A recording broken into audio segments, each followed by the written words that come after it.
มื่อคนท้าทายอำนาจพญานาคนำไปสู่การล้างแค้นอันสุดโหดนี่คือจุดเริ่มต้นของสกลนครและเมืองหนองหานหลวงที่ความอร่อยจะต้องแลกด้วยชีวิตความขัดแย้งระหว่างพญานาคกับกษัตริย์จะลงเอยยังไงมีเรื่องราวอะไรน่าตื่นเต้นบ้างเดี๋ยวมารับชมกันครับกับตำนานฟ้านดอนแห่งหนองหานหลวงครับในสมัยพระพุทธเจ้ากัสสปะนั้นยังมีนครใหญ่นามว่าอินทปัฏฐนครครองอำนาจกว้างไกลทั่วทั้งดินแดนตะวันออกเฉียงใต้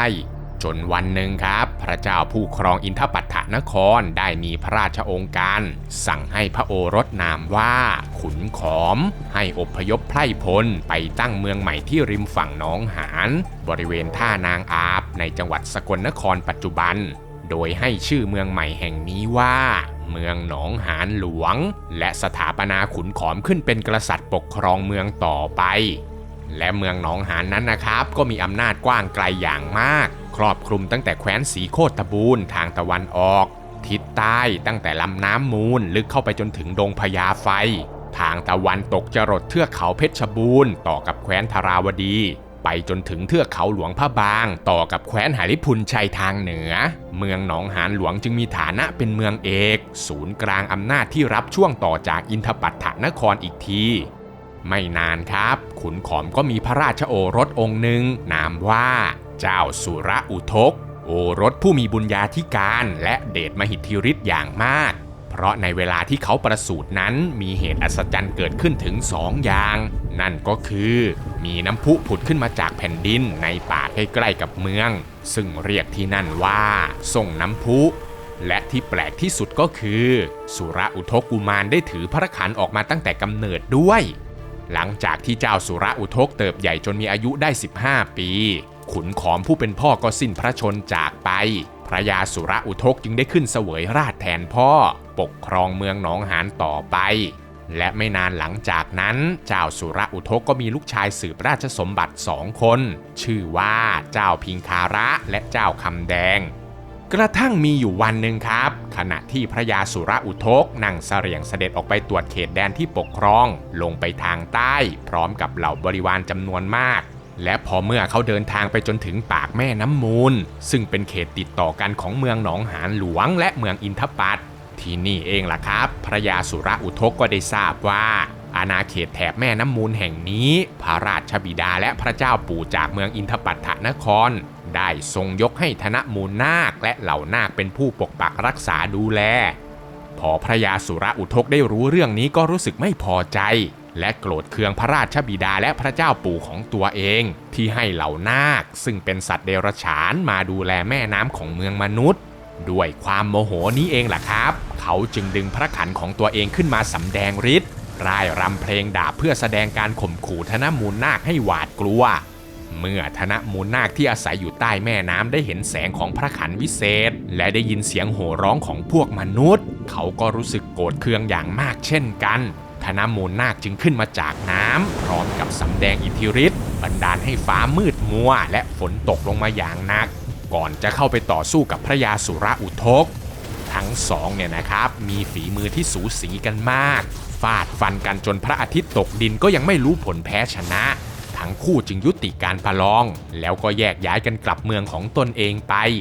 แต่ฝ่ายธนมูลนาคนั้นกลับไม่ยอมจบเรื่องตามที่ตกลงกันไว้นะครับเพราะเขาแค้นใจมากที่ถูกข่มขู่ถึงที่บ้านธนมูลนาคและเหล่านาคทั้งหลายจึงพากันขึ้นบกติดตามรอยเท้าขบวนเสด็จของพระยาสุรอุทกไปจนถึงเมืองหนองหานหลวงแล้วก็พากันเนรมิตกายเป็นฟ้านดอนหรือเก้งเผือกฝูงหนึ่งวิ่งผ่านใจกลางเมืองขึ้นเหนือไปทางโพ3 ต้นซึ่งปัจจุบันอยู่ในบริเวณตำบลโพธิไพศาลอำเภอกุสุมานจังหวัดสกลนครพอพวกชาวบ้านเห็นเก้งเผือกที่สง่างามวิ่งผ่านไปพวกเขาก็รีบไปกราบทูลให้พระเจ้าสุรอุทกได้รู้และเจ้าเมืองก็รู้สึกสนใจมากเลยนะครับสั่งให้เกณฑ์พรานป่าจำนวนมากทั่วทั้งเมืองให้ไปจับเก้งเผือกฝูงนั้นมาถวายเป็นๆให้ได้แต่ถ้ามันจับเป็นไม่ได้จริงๆก็จับตายกลับมาเมื่อพวกพรานได้รับคำสั่งแล้วเหล่าพรานป่าทั้งหลายก็ช่วยกันไปล้อมเก้งเผือกฝูงนั้นไว้ พอพวกเก้งเผือกได้เห็นพรานป่าเนี่ยนะครับก็พากันวิ่งหนีหายไปอย่างรวดเร็วเหลือก็แต่เก้งเผือกธนมูลนาคที่ยังคงยืนกินหญ้าอย่างสบายใจไม่ได้รู้สึกเกรงกลัวเลยแม้แต่น้อยพรานป่าหลาย10คนเนี่ยนะครับจึงช่วยกันไล่จับเก้งเผือกธนมูลนาคแต่เก้งเผือกธนมูลนาคเนี่ยว่องไวมากเขาสามารถหนีฝ่าวงล้อมออกไปจากบริเวณโพ3ต้นได้อย่างง่ายดายแล้วก็หลอกล่อให้พวกพรานป่าวิ่งไล่จับกันจนเหนื่อยหอบจนกระทั่งไปถึงหนองบัวสร้างปัจจุบันก็คือบ้านหนองบัวสร้างตำบลอุ่มจานเก้งเผือกธนมูลนาคก็เดินช้าลงทำทีเป็นว่าเจ็บขาเพื่อให้พวกพรานได้มีกำลังใจจนมีพรานป่าคนหนึ่งครับที่รู้สึกโมโหมากเขาตัดสินใจยิงสอนอาบยาพิษพุ่งเข้าใส่จุดสำคัญของเก้งเผือกอย่างจังด้วยพิษที่รุนแรงเก้งเผือกธนมูลนาคจึงค่อยๆสิ้นลมหายใจไปในที่สุดตอนนั้นเองล่ะครับดวงจิตของธนมูลนาคก็ออกจากร่างเก้งเผือกไปปล่อยให้พวกนายพรานพากันแบกร่างไร้วิญญาณของเก้งเผือกกลับเมืองแต่ธนมูลนาคก็ยังไม่จบเรื่องเพียงเท่านี้นะครับเขาจัดการบันดาลให้เก้งเผือกค่อยๆขยายร่างให้ใหญ่โตเท่ากับพญาช้างจนพวกพรานป่าเนี่ยแบกกลับไม่ไหวพวกพรานป่าจึงใช้วิธีการลากศพของเก้งเผือกยักษ์จากหนองบัวจนเกิดเป็นร่องลึกลากยาวไปตามทางและกลายเป็นคลองน้ำที่เรียกว่าคลองน้ำลากกระทั่งพวกเขาลากเก้งเผือกยักษ์ไปจนถึงโพ3ต้นพวกพรานป่าก็พากันหมดแรงไปต่อไม่ไหวก็เลยส่งม้าเร็วเข้าไปกราบทูลพระยาสุรอุทกให้ได้ทราบพระยาสุรอุทกเนี่ยนะครับจึงสั่งให้แร่เนื้อเก้งเผือกนั้นมาถวายแทนแล้วมันก็เป็นเรื่องที่อัศจรรย์ยิ่งนักครับเมื่อเนื้อเก้งเผือกยักษ์ตัวนั้นแล่ออกมาเท่าไหร่มันก็ไม่หมดพวกพรานป่าจึงเอาเนื้อจำนวนมากไปถวายให้แก่พระยาสุรอุทกได้เสวยส่วนที่เหลือก็จัดการแร่แจกจ่ายให้กับชาวเมืองทุกคนให้ได้นำกลับเอาไปทำอาหารกินกันอย่างอร่อย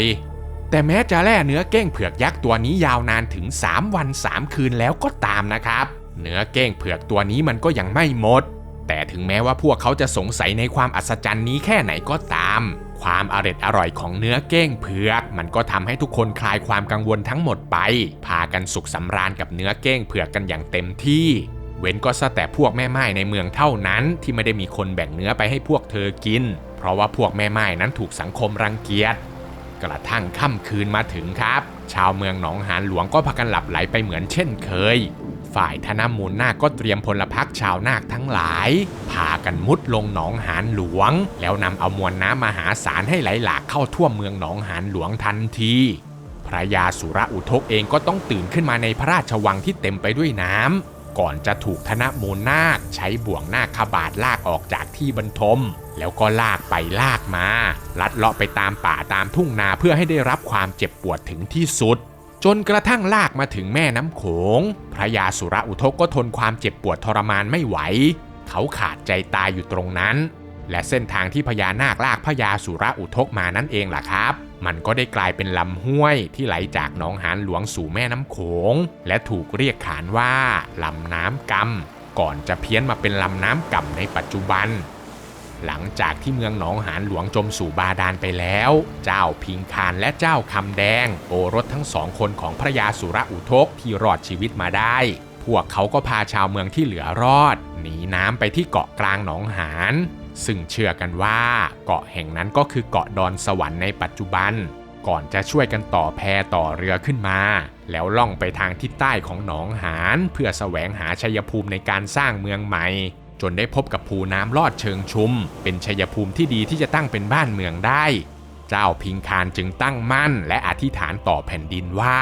ข้าพเจ้าจะสร้างบ้านแปลงเมืองใหม่ขึ้นที่นี่ขอเหล่าเทพเทวดาผู้ดูแลรักษาถิ่นสถานแห่งนี้จงอภิบาลคุ้มครองไพร่ฟ้าประชาชนให้มีแต่ความสุขตลอดภายภาคหน้าด้วยเถิด